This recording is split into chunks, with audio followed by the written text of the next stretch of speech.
Hey, world history. Welcome to U9-L2 Basics of the Renaissance. So, my camera isn't working, so you'll just have to listen to my voice today.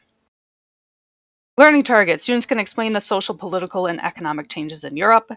Your job, you're going to watch this ed puzzle, answer the questions. Questions I will ask you during the video today will be in blue text. Those are just the ones I want you to answer directly on the ed puzzle. But you're going to follow along with your study guide. Any important concepts on the slideshow today will be in red text. So one of your vocab words, for example, is Renaissance. You can find that here on your study guide. If you go under the lesson 2 section, you will see Renaissance. Oops, can't quite highlight it. There we go. So when that word pops up during the slideshow, make sure to write down the definition and information about the Renaissance and so on and so forth. With all the other vocab words, they'll always be in red. That will be something that will happen throughout semester 2. Some of you are probably like, whoa, Miss Corey, hold on. Like, we've been doing this since September. Why do we need to review this? It's because there's a few of you that are new to us here on the online world history world. So that's just why I want to make sure everyone is on the same page here. So another thing, too, that I want to talk about when it comes to your study guide. Last year, this was a problem. This year, not as much as a problem. But sometimes students like to just copy whatever they find on Google for their vocab words. So they'll just like type in Renaissance to Google and then like copy and paste like the first thing that pops up on Google. No, don't do that. You're going to get a 0 for the entire study guide if you do that. And that's not a fun email to send. So you have two options. You can either write down, let's say, like the information for Renaissance or any vocab word in your own words. Some of you do that. You guys are awesome. You do a great job at it. Um, or you can do this. So if you look at this and you're like, oh my gosh, how am I going to rewrite all of this? Here's kind of a little helpful tip for you. So if you go to your Schoology page and you click on Unit 9 or any of the other units that we'll do through semester 2, there's always going to be a resource folder. In that resource folder, we have links to the slideshows. So right now we're doing U9-L2. Here's the link to U9-L2. Okay, if you click on it, it'll take you to the slideshow. That is where you can just simply copy the information and paste it into your study guide if you don't want to rewrite it yourself. Ta-da! That is my fun tip and trick for you today. Don't forget about it for the rest of the semester. All right. Good. Awesome. Let me know if you have questions about that. Let's get back to our slideshow. So, learning targets. Students can explain the social, political, and economic changes in Europe. Watch the ed puzzle. Oh yeah, we did that already. All right, we're good. So when you hear the Renaissance, what do you think of? Answer this question directly in the ed puzzle.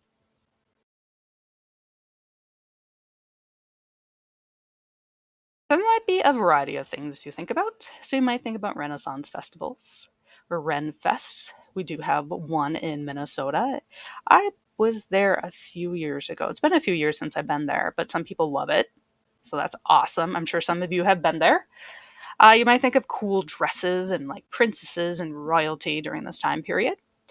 You might think of art. There's a lot of art during the Renaissance, especially art with religious themes in it. You might think of some cool dudes playing lyres. You might think of the Mona Lisa. We'll talk about her when we talk about art. You might also think of really famous statues like David. Or you might think of famous people like Leonardo da Vinci. Oh, you also might think of cathedrals. There was a lot of cathedrals built during this time period. So here's kind of our timeline. Okay. So last semester, if you were with me, we talked about the Roman Republic to the Empire. We said that ended in 330 CE. We talked about the Byzantine Empire that kind of picked up after the Roman Empire, but that was more in Eastern Europe into kind of little parts of the Middle East. And then we talked about the Middle Ages is what we ended semester 2 off with, was the Middle Ages, and that lasted from 500 to 1500 CE. That was mostly in Western Europe. Now we have the Renaissance. Okay? So the Renaissance time period is from about 1200s to the early 1600s. So you can see there's a lot of overlap between these two. All right? Right? Because we had the Middle Ages from 500 to 1500 and the Renaissance from 1200s to 1600s. So you're probably like, wait, Miss Corey, how can we have like two eras in Western Europe going on at the same time?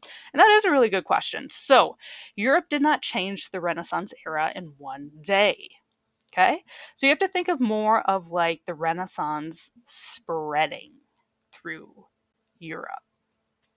Okay? So the Renaissance started at one point, it's called Florence, Italy. And from like trade routes and just traveling, the Renaissance idea spread throughout Europe. All right, so what does the Renaissance mean? It literally means rebirth. Again, it's from about the 1200s to the early 1600s. During this time period, scholars became interested and studies ancient Greek and Roman text, art, philosophies, and architecture. During the Middle Ages, there was little interest in Roman and Greek texts due to the focus on Christianity. There was also new discoveries in science. We'll talk about that in a couple slides from now. New forms of art and literature. New branches of religion. Specifically, the big one would be Lutheran, and you'll learn about Martin Luther in Lesson 4.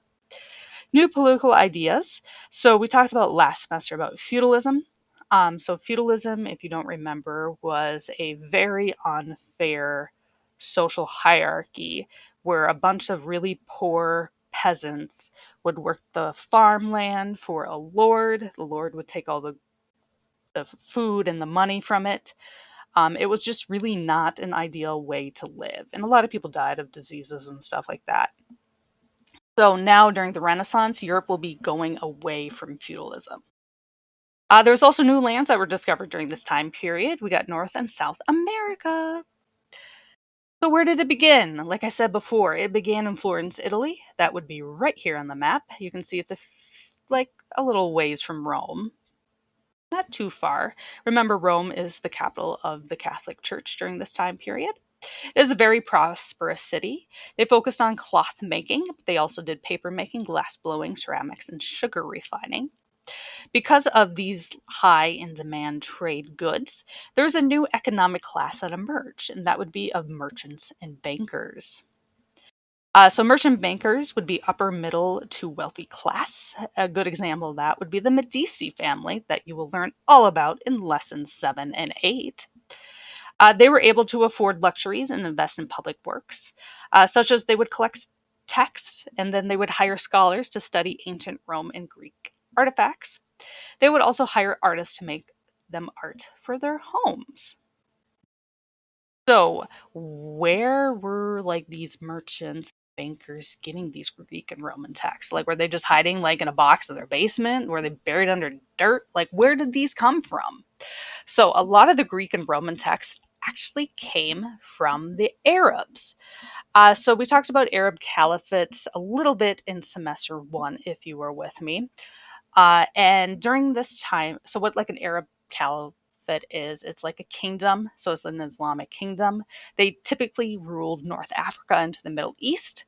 But from 711 to 1492, these caliphates also controlled Spain. So these Arab caliphates collected ancient texts to study at their own schools and universities. Texts included Plato and Aristotle's works, Greek text on medicine, math, and geography, and Arab text on Muslim created scientific documents and philosophies. So the Arab caliphates of Spain also allowed all religions to live in their kingdom, which meant that was a really big safe haven for Jewish populations.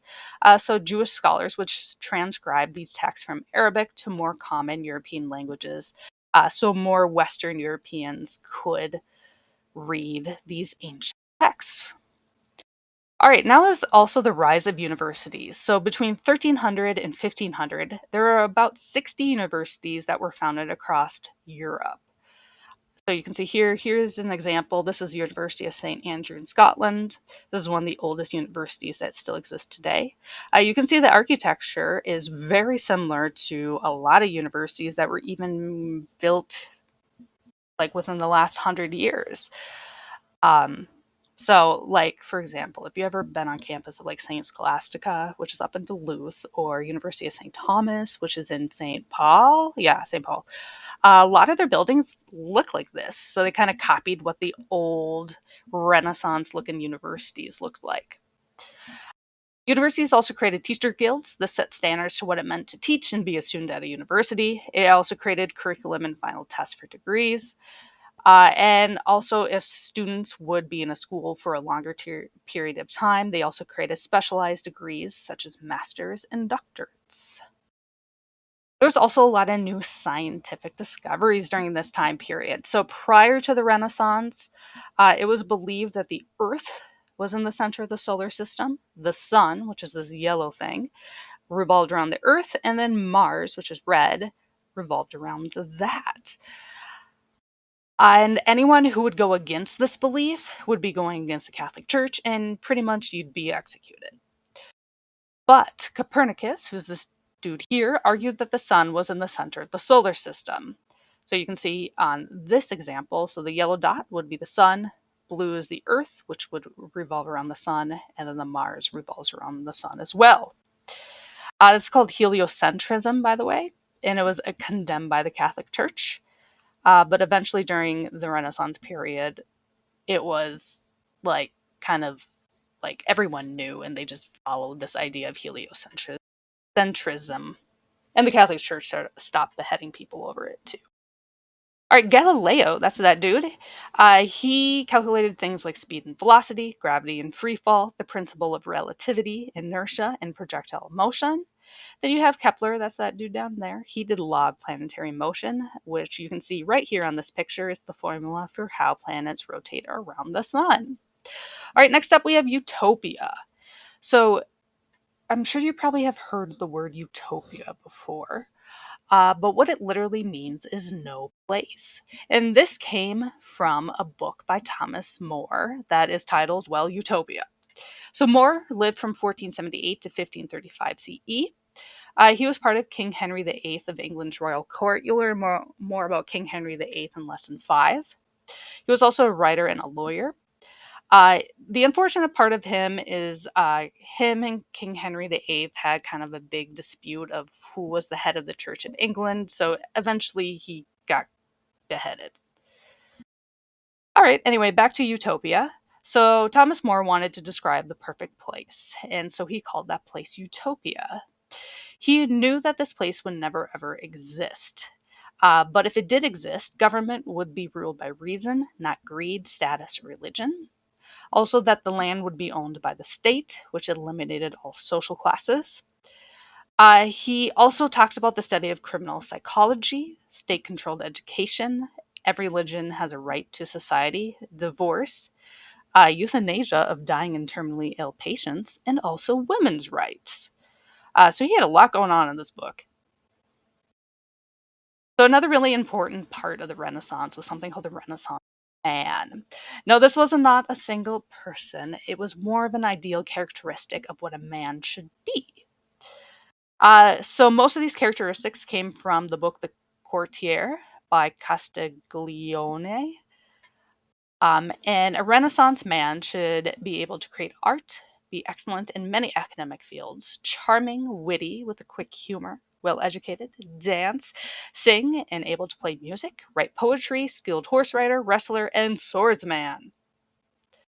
And on the other side would be the Renaissance woman. So the ideal characteristics of a Renaissance woman would include things like being well educated in Greek and Roman art and literature, be very charming, which includes polite and likable, inspire art. So either she would donate money to have art created or be a model for an art like this lady here. But she could not create the art. That was a man's job. And also little influence over politics. There was a exception to this though. So this lady I thought was kind of cool. Her name is Isabel d'Este. And she was part of a ruling family in the city of Ferrara. If you don't know where Ferrara is, so here's Italy right here. Ferrara would be this kind of like red area here at the Adriatic Sea. So she married a man who ruled Mantua, which was right next door. She would employ Renaissance artists and create a major art collection. And when her husband was captured at war, she was actually the one who ruled over Mantua and saved him from capture. So now let's talk about the Roman Catholic Church at this time. So the church was secular. We talked about secular last semester, but it means that the Catholic Church had considerable power in politics. So the Catholic Church influenced politicians with support from the church, also influenced rich with offering powerful positions in the church, which was also called simony. We talked about that too in semester 1. And had money to raise armies, repair roads, and help the poor, as well as charity. So during the Renaissance, scientific studies became less secular. So scientific studies were able to question religious beliefs and teachings of the church beforehand. People just accepted the unknowns as working of the gods. So they're like, whoa, what are those like stars in the sky? Instead of studying them, the church would prohibit anyone from studying them and just be like, oh, that was God's work. End of story. It also was a rise in scientific method and knowledge that started solving the unknowns. So this kind of led a divide into the separation of church and science. So instead of scientists working under the church, they were more working independently from the church. So thanks to Protestantism, a church's power in simony crumbled. So you'll learn about what Protestant is during lesson 4, but what it is a member of the Christian church founded on the principle of Reformation. And Martin Luther was the head of this. He was the founder of the Protestant movement. It was against simony and corruption of church and politics. So, another thing that happened during the Renaissance was something called lay investiture gained power. So lay investiture is when king and nobles appoint officials to the church. And one of the biggest examples of this would be King Henry VIII, which you'll learn more about in lesson 5. But here's kind of like the short and sweet of it. So King Henry VIII, who's this dude right here, he was king of England. He married this lady named Catherine. Catherine only gave birth to one kid, whose name was Mary. And King Henry was really mad because he wanted a son, so he wanted a divorce. And during this time period, the Catholic Church did not allow divorces to happen. Like, it was just straight up illegal. So Henry wanted an annul, which was a loophole for divorce if anyone can say the marriage was illegal. And the Pope was like, no, you can't do that, Henry. That's stupid. You can't do that. So Henry was like, fine. You think that's stupid? Well, guess what? I am not going to be a part of the Catholic Church anymore. So King Henry and England broke away from the Catholic Church. And King Henry started his own church. It's still Christian. It's called the Church of England. And that's where he could appoint the bishops and anyone he wanted to become bishop. And then he was able to get a divorce. So literally, he created his own church just to get a divorce from this lady. Yeah. Interesting. Anyway, so here's kind of a snapshot of what we'll be learning about this unit. So next up, you're going to do Art of the Renaissance Ed Puzzle. Lesson 4 is about the Lutheran Reformation. This is a crash course Ed Puzzle. I love and hate Crash Course. John Green is great. He talks a little fast. But yeah, it's good information on there. With this one as well, make sure that you answer all the questions correctly, because I will be grading on what you get right and wrong. Lesson 5 will be Henry VIII and Elizabeth I videos. And then you answer the question on it as well. It's like a Google Doc. Lesson 6 is the Renaissance Writers Ed Puzzle. That's another one with me. Lesson 7 is the Medici Part 1 documentary. And then lesson 8 would be the Part 2 of the documentary, and then the summative. So next up, you're going to do U9-L3 Art of the Renaissance Ed Puzzle. Again, watch the video, fill out the vocab words in the lesson 3 section of the study guide. If you have questions about how to do that, let us know. We are here to help. And of course, if you have questions, comments, or want to learn more, email me or your teacher, and come or stop by office hours. Again, we're here to help you and answer any questions you have. All right, thanks for watching. Enjoy.